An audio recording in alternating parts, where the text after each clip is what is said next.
Hello friends, welcome to study with Kashi. Friends, आज की video में हम क्लास 12 केमिस्ट्री के मोस्ट इंपॉर्टेंट न्यूमेरिकल्स को देखने वाले हैं। तो चलिए फ्रेंड्स, हम अपनी वीडियो को स्टार्ट करते हैं। देखिए फ्रेंड्स, आज की वीडियो में हम चैप्टर 1 बिलियन के न्यूमेरिकल्स को देखेंगे। कल की वीडियो में हमने पार्ट 1 कराया था और आज की वीडियो में हम पार्ट 2 कराएंगे। तो चलिए हम अपनी वीडियो को स्टार्ट करते हैं।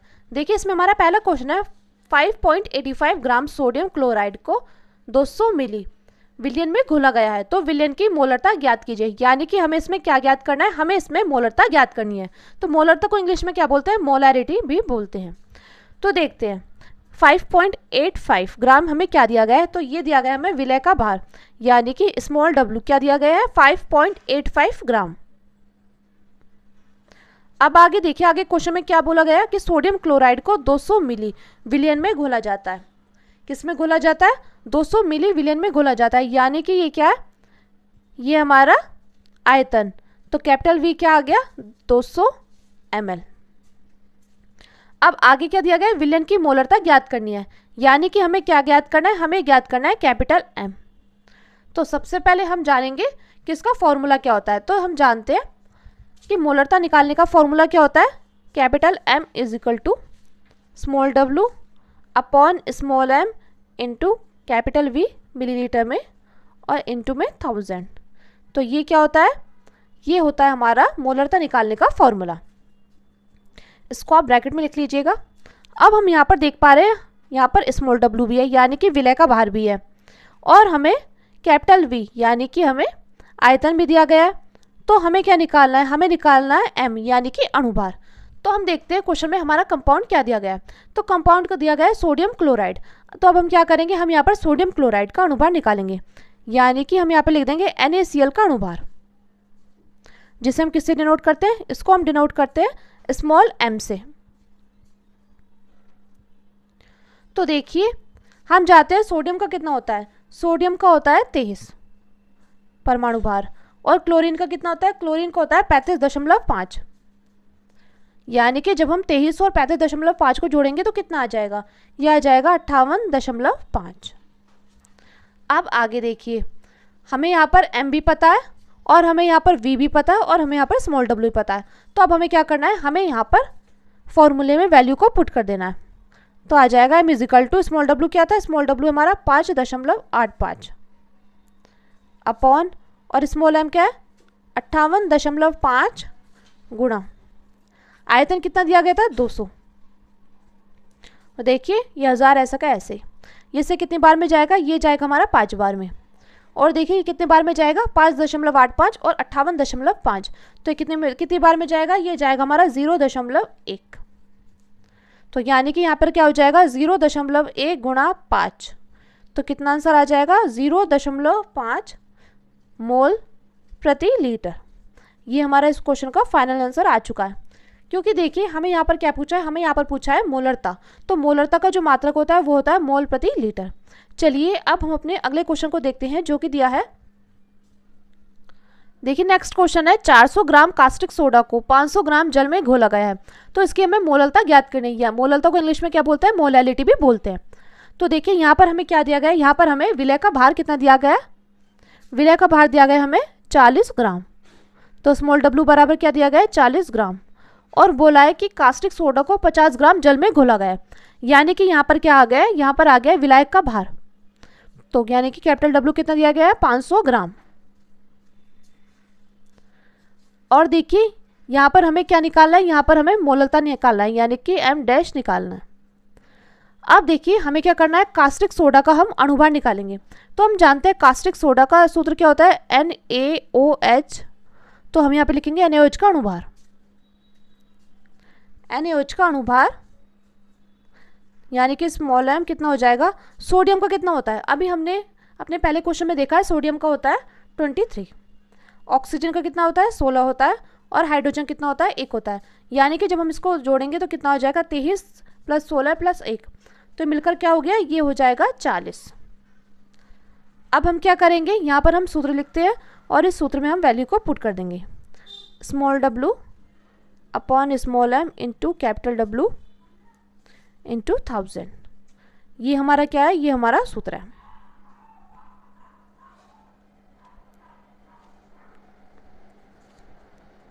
अब हम इसमें वैल्यू को पुट करेंगे।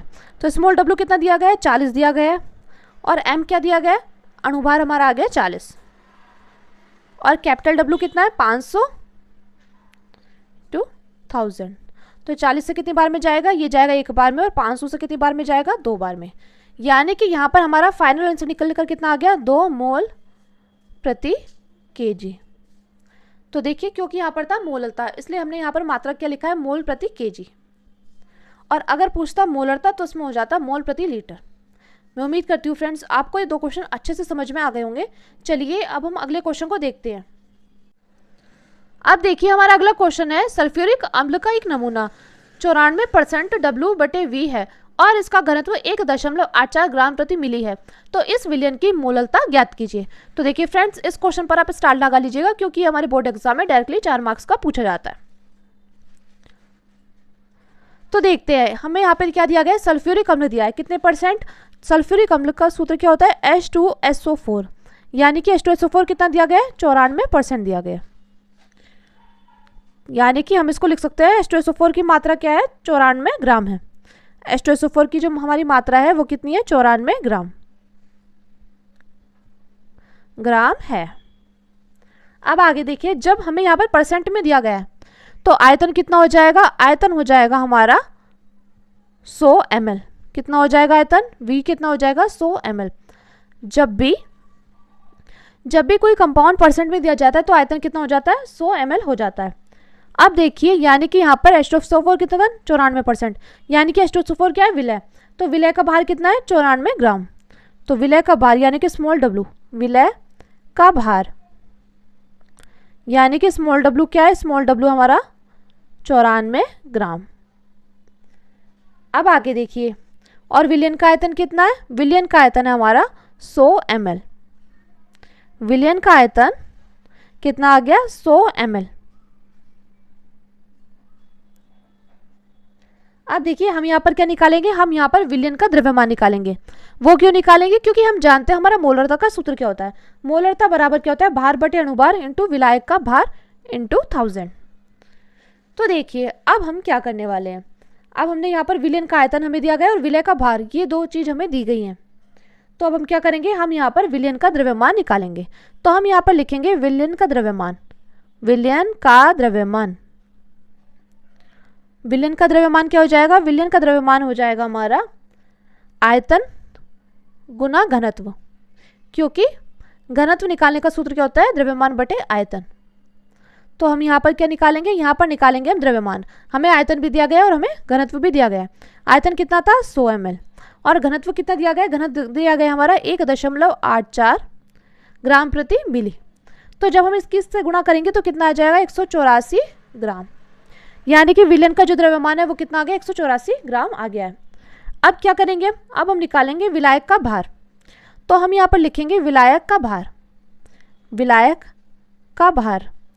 वो कैसे निकालेंगे, हमें यहाँ पर विलय का भार दिया गया है 94 ग्राम और विलयन का द्रव्यमान कितना है, 184 ग्राम। यानी कि हम क्या करेंगे, विलायक का भार निकालने के लिए हम विलयन के द्रव्यमान में से विलय का भार को माइनस कर देंगे। यानी कि हम लोग क्या करेंगे, 184 माइनस 94, तो कितना आ जाएगा, ये आ जाएगा हमारा 90 ग्राम। कितना आ गया, विलायक का भार कितना आ गया, 90 ग्राम आ गया है, और विलय का भार कितना था, 94 ग्राम था। और देखिए अब हम क्या करेंगे, यहाँ पर हम H2SO4 का अणुभार निकालेंगे क्योंकि हमारे सूत्र में उसकी ज़रूरत पड़ेगी। तो हम यहाँ पर लिखेंगे H2SO4 का अणुभार। तो H2SO4 का अणुभार क्या आ जाएगा, हाइड्रोजन कितना आ गया, हाइड्रोजन का होता है 1, लेकिन ये हाइड्रोजन के साथ है 2। सल्फर का कितना होता है, सल्फर का होता है 32, और ऑक्सीजन का होता है 16, लेकिन देखिए यहाँ पर ऑक्सीजन के साथ है 4, तो 16 गुणा 4, तो क्या हो जाएगा, 2 + 32 + 16 जो क्या होता है, 64 होता है। तो 2, 32 और 64 मिलकर कितना हो जाएगा, ये हो जाएगा हमारा 98, ये हो जाएगा हमारा 98। अब हम लोग क्या करेंगे, हम यहाँ पर फॉर्मूला लिखते हैं। तो फॉर्मूला हो जाएगा मोलरता बराबर, मोलरता को हम डैश से नोट करते हैं, small w upon small m into capital W 1000। ये हमारा क्या आ गया, ये हमारा फॉर्मूला है।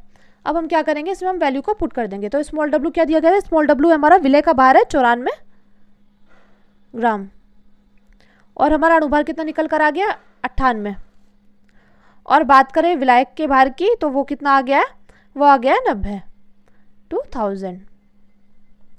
अब देखिए इस जीरो से ये जीरो क्या हो जाएगा, कैंसिल हो जाएगा, यानी कि यहाँ पर क्या आ जाएगा, ऊपर आ जाएगा 9400, और 98 की 9 से गुणा करेंगे तो कितना आ जाएगा 882। तो हम जब ये इससे कट जाएगा तो कितना आ जाएगा 10.6, ये आ जाएगा 10.6 मोल प्रति केजी। तो ये हमारा इस क्वेश्चन का फाइनल आंसर निकल कर आ गया है 10.6 मोल प्रति केजी। देखिए फ्रेंड्स, इस क्वेश्चन में हमने ज़्यादा कुछ नहीं किया है, ये लेंथी तो है लेकिन देखिए 4 मार्क्स का पूछा जाता है, तो इसलिए बस आपको क्या करना था, यहाँ पर हमें H2SO4 कितना दिया गया था 94%, यानी कि H2SO4 की मात्रा कितनी दी गई थी 94 ग्राम, और आयतन क्या है, आयतन 100 ml है। और बात करें विलय का भार कितना 94 ग्राम, और विलयन का आयतन क्योंकि जो देखिए परसेंट में दिया गया था तो इसलिए 100 ml है। अब हमने यहाँ पर निकाला विलयन का द्रव्यमान। विलयन का द्रव्यमान हमने क्यों निकाला है, क्योंकि हमें घनत्व दिया गया था, और विलयन का द्रव्यमान हमने विलायक का भार निकालने के लिए किया है। तो विलायक का भार क्या आ गया है, विलयन के द्रव्यमान में से हमने विलय का भार माइनस कर दिया, तो विलायक का भार कितना आ गया, यानी कि कैपिटल डब्ल्यू हमारा निकल कर आ गया था 90 ग्राम। अब हमने यहाँ पर H2SO4 का अणुभार निकाला, तो वो कितना निकल कर आ गया 98। अब हमने यहाँ पर फॉर्मूला लगा दिया, इसमें हमने वैल्यू को पुट कर दी। तो मैं उम्मीद करती हूँ फ्रेंड्स आपको ये क्वेश्चन अच्छे समझ में आया होगा। अगर आपको वीडियो अच्छी लगी हो तो प्लीज़ हमारे चैनल को सब्सक्राइब कीजिएगा और वीडियो को लाइक शेयर और कमेंट जरूर कीजिएगा। मिलते हैं नेक्स्ट वीडियो में। Thank you, thanks for watching.